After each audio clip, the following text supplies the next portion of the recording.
Brought to you by TechnoSpark 20 series smartphones.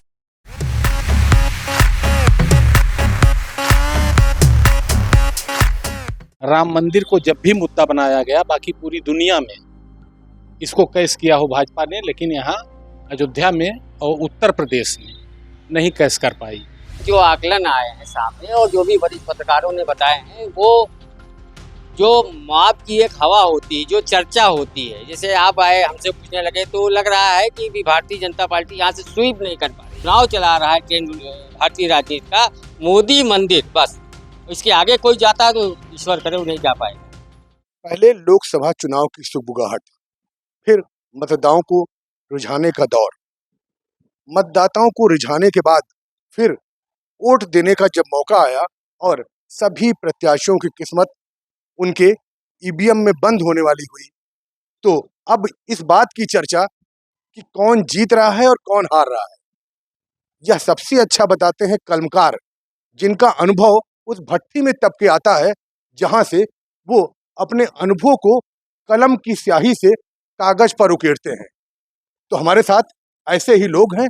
सबसे पहले राजेंद्र पांडे जी, ये बताइए क्या रुझान है और किन मुद्दों पे वोट पड़ा? देखिए, शुरुआत से अगर देखिए तो सारा ये अयोध्या है, और अयोध्या का मुद्दा स्वतः जो है राम मंदिर होता है।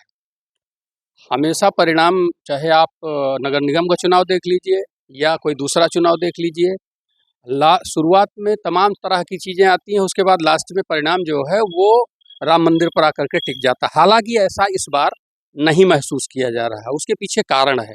अयोध्या पूरे देश में तो चर्चित हो रही है, लेकिन जो यहाँ की बाद के 3 चरणों के बाद 4 चरणों के बाद मोबाइल करने का, मतदाताओं को मोबाइल करने की एक प्रक्रिया चली दूसरे दलों से, चाहे वो कांग्रेस हो, चाहे वो सपा हो, चाहे बीएसपी हो, उन लोगों ने मतदाताओं को भ्रमित करने का जो एक चालू किया अभियान, उस अभियान का असर ये हुआ कि जो लेमैन है, जिसको ना तो आरक्षण के बारे में जानकारी है और ना ही संविधान के बारे में जानकारी है, जो उसको बता दिया गया उसके दिमाग में वो बात आ गया, जबकि अंदर में अंतरधारा में राम मंदिर उसके साथ भी है। बट ये है कि तात्कालिक रूप से कल बताया गया और आज मतदान करना है, तो वो कहीं ना कहीं थोड़ा सा इधर उधर हुआ। और कौन कौन से मुद्दे? ऐसे मुद्दे हैं जैसे मान लीजिए संविधान की बात कर रहे हैं और आरक्षण की बात कर रहे हैं कि आरक्षण खत्म कर दिया जाएगा। अब आरक्षण खत्म करने की बात एक सेंटेंस में और कह दूंगा कि आरक्षण अगर मान लीजिए खत्म करने की बात की जाती है, आम आदमी नहीं समझ पा रहा है। आरक्षण अगर खत्म करने की बात की जा रही है और मुसलमान को आरक्षण देने की बात की जा रही है, वो मुसलमान को आरक्षण कहाँ से दिया जाएगा? वही 21% में से तो दिया जाएगा। तो सच तो ये है कि उसका आरक्षण वो खत्म करने जा रहे हैं। जो ये बात कह रहे हैं, वो पार्टी के नाम हम नहीं लेंगे किन लोगों ने कहा है, लेकिन सच्चाई ये है कि वो 21% में से काटेंगे तो किसका कटेगा? इन्होंने तो नहीं कहा कि अभी हम आपका आरक्षण खत्म करने जा रहे हैं, लेकिन जो लोग ये कह रहे हैं, तो लेकिन ये भ्रमित हो रहा है मतदाता इस मुद्दे से। सब कितना भ्रमित हुआ? क्या कांटे की लड़ाई हो गई? हाँ, कांटे की लड़ाई तो हो गई। जो बहुत आसान लगता था कि एक तरफा हो जाएगा, वो एक तरफा तो नहीं दिख रहा है। जीत हार की बात अलग की है। पांडे जी हैं, बहुत सीनियर जर्नलिस्ट हैं, बहुत दिन से कवर करते रहे हैं चुनाव को। क्या लग रहा है कि किन मुद्दों पे कार्यकर जो वोटर था वो भ्रमित हुआ या वो कितना असर डाल रहे हैं? राम मंदिर हमेशा से या तो मीडिया का मुद्दा रहा है और या तो भाजपा और आज की तारीख में मोदी का मुद्दा रहा है।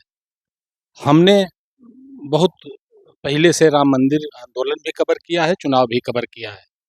राम मंदिर को जब भी मुद्दा बनाया गया, बाकी पूरी दुनिया में इसको कैस किया हो भाजपा ने, लेकिन यहाँ अयोध्या में और उत्तर प्रदेश में नहीं कैस कर पाई। 92 में जब ढांचा गिरा, उससे बड़ा हिंदुत्व का ज्वार कभी नहीं था।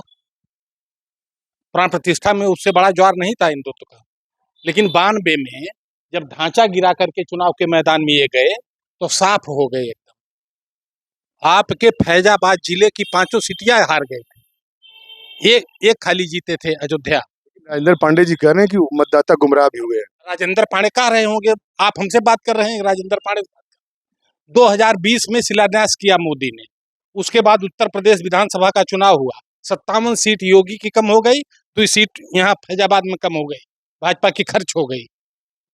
ठीक, उसके बाद नगर निगम का चुनाव हुआ, भाजपा को बहुमत नहीं मिला और मेयर अपने वार्ड में हार गया। राम जन्मभूमि तीर्थ क्षेत्र ट्रस्ट के अध्यक्ष का वार्ड हार गई भाजपा। वही हाल अब की है। अब की बार मीडिया को ये लगता था कि राम मंदिर मुद्दे पर पूरा झोर लेगी भाजपा, ठीक, लेकिन ऐसा नहीं है। अब की बार जनता खुद चुनाव लड़ रही है। ये चुनाव जनता बनाम मोदी है, ठीक है। फैजाबाद सीट की भाजपा की जीत पर हमको कहीं से शको शुबा आज के 10 दिन, 15 दिन, 20 दिन पहले कहीं से बिल्कुल नहीं था। हमारा यह आकलन था कि यह 1.5 लाख से ऊपर की मार्जिन लेकर के भाजपा यहाँ जीतेगी। लेकिन आज जब मतदान हुआ, आज की 4 दिन पहले जब सबकी रैलियां हुई हैं, और आज जब मतदान हो रहा है, तो हमको लग रहा है कि भाजपा का जो अदर बैकवर्ड एक थोक वोट बैंक था, उसमें डेंट लग गया है, उसमें डेंट लग गया है। बसपा का जो वो था दलित वोट बैंक, वह बुरी तरह से भाग गया है, भाग गया है। तो भागा है तो कहीं गया होगा, सहज अंदाजा लगा लीजिए कहाँ गया। तो ऐसे में बहुत आसान फैजाबाद सीट पर भी भाजपा के लिए कहा नहीं जा सकता। लेकिन आज भी अगर पिछला आंकड़ा इनका देखा जाए, पिछली परफॉर्मेंस देखा जाए, इनका स्ट्रक्चर देखा जाए, इनका काडर देखा जाए, हैं, तो भाजपा अभी भी प्लस ही दिखती है। लेकिन ऐसा नहीं है कि आप कह दीजिए कि जीत गए लल्लू सिंह। प्लस दिखती है। आपने तो अयोध्या के साथ साथ कई जिले को भी कवर किया है, तो क्या देख रहे हैं अयोध्या में? देखिए, अयोध्या जैसा अभी बातचीत हमारे पूर्व साथियों ने भी कही, अयोध्या में अब एक तरफा चुनाव नहीं। कई मुद्दे आए, कई चीजें रही। राम मंदिर का जो मुद्दा है वो अभी भी लोगों के आस्था का केंद्र है। एक ये भी कई केंद्रों पे सुनाई दिया कि जो राम को लाए हैं, ये नारा भी चला, कई तरीके के नारे चल रहे हैं। लेकिन इतना जरूर है कि जो भाजपा प्रत्याशी हैं, 2 बार के सांसद हैं, तीसरी बार वो मैदान में है, तो जो पिछली 2 बार में उनका वोट प्रतिशत था, जीत का जो लीड वो कर रहे, इस बार उतना ज्यादा नहीं होगा। कांटे की टक्कर है। अब परिणाम क्या होगा ये तो 4 जून को पता चलेगा। जीत कोई भी सकता है। जीत कोई भी सकता है, लेकिन एक तरफा नहीं इसको कहा जा सकता इस वक्त।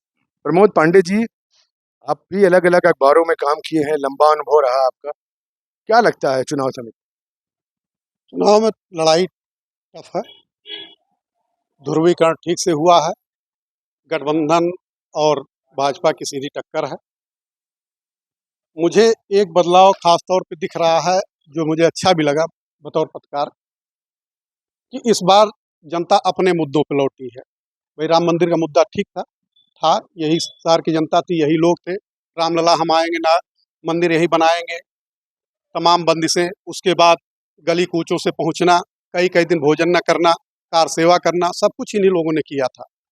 अब वो मुद्दा मंदिर के रूप में तब्दील हो चुका है। अब लोग, लगता है मुझे, कि अपने मुद्दों पे लौट रहे हैं, और सरकार में जो दल है उसको भी इस चीज़ को स्वीकार करना चाहिए था, उस तरह की नीतियाँ उसको बनानी चाहिए थी।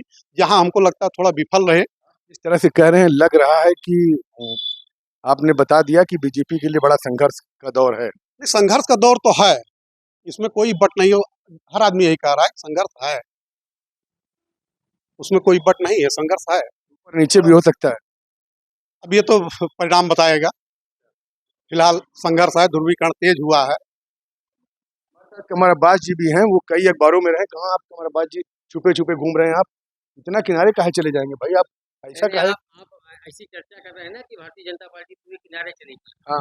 और पता नहीं कैसी चर्चा कर रहे हैं और कहाँ से डिबेट आपने तय कर लिया कि भारतीय जनता पार्टी किनारे चली गई। ये आपने खुद ही तय कर लिया सवेरे से देखने के बाद माहौल, कि भारतीय जनता पार्टी बहुत किनारे चली गई और उसको बड़ा धक्का लग रहा है। अब जो भी हमारे से वरिष्ठ लोगों ने बोला या जो भी है, आप ये बताइए, अगर मुद्दे हैं चुनाव में तो महंगाई सबसे बड़ा मुद्दा है, हार जाना चाहिए भाजपा को। 400 नहीं आएगी, 300 तो आएगी, आप भी मानते हो, पत्रकार हो आप, 300 मानते हो ना? ये तो मतदाता तय करेंगे कितनी आएगी ना। कितनी आएगी अनुमान तो एक बता सकते हैं ना, 400 पार कह रहे हैं वो, तो आप कितनी मानते हो?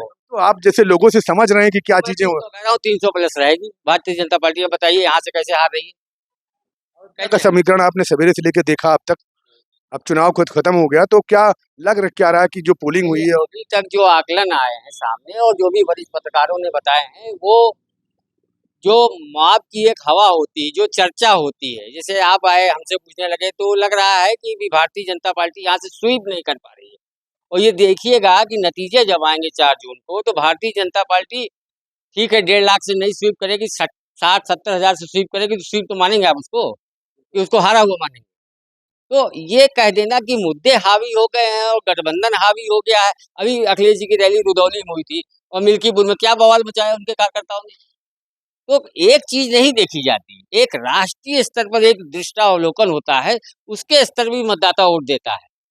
और अभी अभी अभी अभी कुछ लोगों ने कहा कि कार्यकर्ता कुछ गुमराह भी हुए हैं, या जो वोटर थे। जो एक जान लीजिए एक बात को, कि जो सत्ता बल में है, समाजवादी पार्टी थी, इनके कार्यकर्ता कितने अच्छे और कितने गुमराह थे आप जानते हैं। भारतीय जनता पार्टी आज भी अनुशासित पार्टी है, उसके कार्यकर्ता नहीं गुमराह है। गुमराह उसको लोग बता रहे हैं कि गुमराह का क्या गुमराह हो गया, आप बताएं। एक उदाहरण दी गुमराही का, कोई नहीं गुमराह है ना, क्या गुमराह है?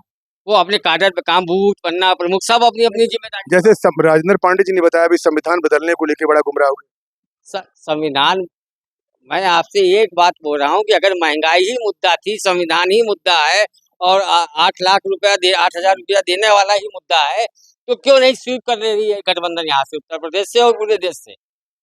क्यों डगमगा रहे हैं? अगर यही सब मुद्दे हैं तो संविधान, आप जानते हैं कि आम आदमी संविधान के बारे में क्या जानता है? एबीसीडी संविधान के बारे में नहीं जानता। वो कहाँ संविधान के मुद्दे पे वोट देगा?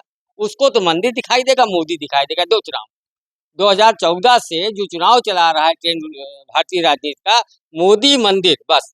इसके आगे कोई जाता है तो ईश्वर करे वो नहीं जा पाएगा। और कोई ये लोकसभा चुनाव में पत्रकारों की राय थी, जिस तरह से मतदाताओं से लेकर तमाम विशेषज्ञों ने, यहाँ तक कि जो चुनावी पंडित हैं, उनके मन में भी उहापोह है कि आखिर कौन सत्ता में आ रहा है और कौन आगे बढ़ रहा है, सरकार एनडीए की बनेगी कि इंडिया गठबंधन की। कुछ यही हाल पत्रकारों का भी है, उन पत्रकारों का जो लंबे समय से चुनाव कवर करते रहे हैं।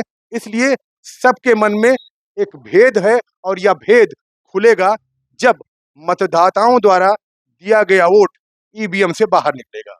बनबीर सिंह, अयोध्या, यूपी तक।